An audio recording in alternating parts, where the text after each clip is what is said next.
ሞት እኮ ለሁሉም የሰው ልጅ እኩልና የማይቀርለት ጉዳይ ነው። ነገር ግን ከሞትም በኋላ የምናደርጋቸው ጉዞዎች እንደየሃይማኖታችንና እንደየባህሎቻችን ይለያያሉ። አብዛኛው የዓለም ህዝብ ሙታኖቻቸውን መሬት ላይ ይቀብራሉ ወይም በእሳት ያቃጥላሉ። ነገር ግን ከነዚህ ሁለት የቀብር ስነ ስርዓቶች በተቃራኒ በቲቤት ተራሮች ላይ ከሁሉም የቀብር ስነ ስርዓቶች የተለየና ለመጀመሪያ ጊዜ ሲሰሙት እጅግ ሊያስደነግጥ የሚችል የቀብር ስነ ስርዓት አለ። በዚህ ስፍራ ውስጥ ሙታኖች አይቃጠሉም፣ አይቀበሩም። ይልቁንስ ሬሳቸው ተቆራርጦ ለአሞራ ይሰጣል። ታሪኩን ለመስማት ዝግጁ ከሆናችሁ እንጀምር። አንድ ሰው በቲቤት ውስጥ ህይወቱ አለፈ ወይንም ሞተ ሲባል አስክሬኑ ላማ በመባል የሚታወቁ የቡዲስት መነኮሳት ጸሎት ያደርጉለታል። ይህም ጸሎት ቤተሰብ ለተከታታይ 3 እና 5 ቀናት ከአስክሬኑ ምንም ሳይለዩ ለተከታታይ ቀናት ጸሎት ያደርጉለታል። ጸሎቱን ጨርሰው ስነ ስርዓታቸውን ሲያበቁ ሬሳውን ወደ ተራራው ጫፍ ወስደው አስደንጋጭና አስፈሪ የሚባል ድርጊቱን ይፈጽሙታል።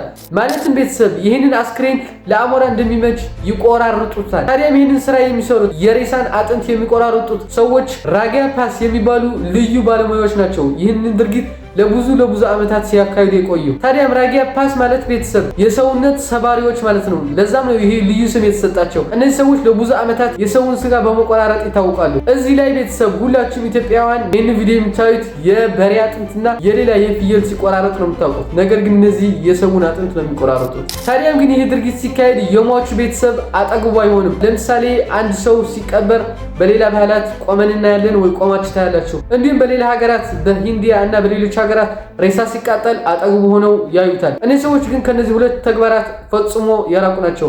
ሬሳውን ካስረከቡ በኋላ ወደ ቤታቸው በመመለስ ለሟቹ ጸሎት ያደርጉለታል። ታዲያ አስክሬኑ ዝግጅቱን ጨርሶ በተራራው ድንጋይ ላይ ተዘጋጅቶ ተቆራጦና በስነ ስርዓት ካለቀ በኋላ ባጭሩ ዝግጅቱ ሲያልቅ ማለትም ሬሳው ሲዘጋጅ እዚህም ላይ ታዲያ የሰማይ ተዋናዮቹ በሰዓታቸውና ምንም ሳያረፍዱ ይመጣሉ። ማለትም አሞራዎቹ። በዚህ ስነ ስርዓት ላይ ደግሞ የሚሳተፉት ዝም ብለው ተራ ወፎች አይደሉም። በቲቤት ተራሮች ላይ የሚገኙ 3 አደገኞችና አስገራሚ አሞሮች ናቸው። የመጀመሪያዎቹ ሂማሊያን ግሪፎን ይባላሉ። እነዚህ አሞሮች ሬሳው ዝግጅቱን ጨርሶ ሲቀርብላቸው በመጀመሪያ ደረጃና በቁጥር 1 ስጋውን ለቃቅመው የሚበሉ እነዚህ አሞሮች ናቸው። በቁጥር 1 ቤተሰብ በመጀመሪያ የሚደርሱት እነዚህ ተዋናዮች ናቸው። ሁለተኞቹ ደግሞ ቤተሰብ ሲኒየር ቫልቸር ይባላሉ። ስማቸው ከበድ ይላል። ጥቁር ቀለም ያላቸው ትላልቅ አሞሮች ናቸው። እነዚህ አሞሮች ቤተሰብ ቁጥር 1 ላይ ከጥቀስናቸው አሞሮች በስተጀርባ ወይም በሁለተኛ ደረጃ ይመጣሉ። ሶስተኞቹ አሞሮችና የመጨረሻዎቹ ምንም ነገር እንዳይተርፍ አጥንት ሆነ የሆነ ዝርክርክ ነገር እንዳይተርፍ ተራራው ላይ የተቀረበላቸውን ነገር ጥርግርግ አድርገው የሚበሉ አሞሮች ይመጣሉ። እነዚህ አሞሮች ቤተሰብ ስማቸው ቤርደር ቫልቸር ይባላሉ። ቤተሰብ አይኖ የሶስታቸውም አሞሮች ስማቸው ከበድ ይላል። ነገር ግን መጨረሻ ላይና ሶስተኛው የሚመጣው ቤርደር ቫልቸር ይባላል። እነዚህ አሞሮች በራሳቸው የመፍጨት አቅም ስላለው ያለውና የተረፈውን አጥንት ጥርግርግ አድርገው ፈጭተው ይበሉታል። ታዲያ ይህ ስነ ስርዓት የሰማይ ቀብር ለሌሎች ውጭ ላሉ ሰዎች ሲሰሙት ጭካኔ ወይም አስፈሪ ሊመስላቸው ይችላል። ነገር ግን ቤተሰብ እነዚህን ሁለት ምክንያቶች ሲሰሙ እውነታቸውን ነው ልትሉ ትችላላችሁ። ከጀርባው ሁለት ትላልቅ ምክንያቶች አሉት። እነሱንም በቅደም ተከተል ልንገራችሁ። የመጀመሪያው ምክንያት ሊያስቃችሁ ይችላል። ሃይማኖታዊ ፍልስፍና ነው። በቲቤት ውስጥ የሚገኙ ቡዲስት እምነት ያላቸው ሰዎች እንዲህ ይላሉ።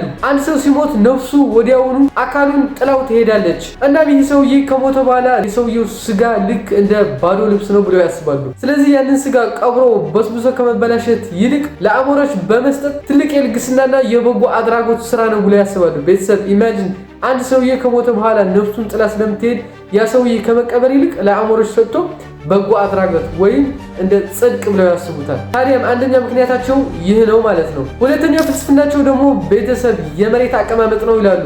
ያው ይሄ ነገር ፍልስፍናም ላይሆን ይችላል። እውነትም ይህንን ተግባር ሊያገድዳቸው ይችላል። ቲቤት በጣም ተራራማ እና አመቱን ሙሉ በበረድ የተሸፈነች መሬት ናት። ማለትም አመቱን ሙሉ በረድ ይዘንብባታል። ታዲያም አንድ ሰው ሲሞት ጉድጓዶቹን ቆፍሮ ለመቅበር የማይታሰብና የማይፈቀድ ነው ይላሉ። ይሄ መሬት አስቸጋሪ ነው፣ ለመቆፈር አይመችም። ታዲያም ቢያንስ እንኳ እንደ ሌሎች ሀገሮች ለምን ሬሳውን አያቃጠሉትም ካላችሁ ለዚህም አስገራሚ ምላሽ አላቸው። ሬሳውን ለማቃጠል እንኳን ቢያስቡ በአካባቢው ላይ አንድም ዛፎች ስለማይበቅሉ እናም ሬሳውን ለማቃጠል በቂ እንጨት አናገኝም ይላሉ።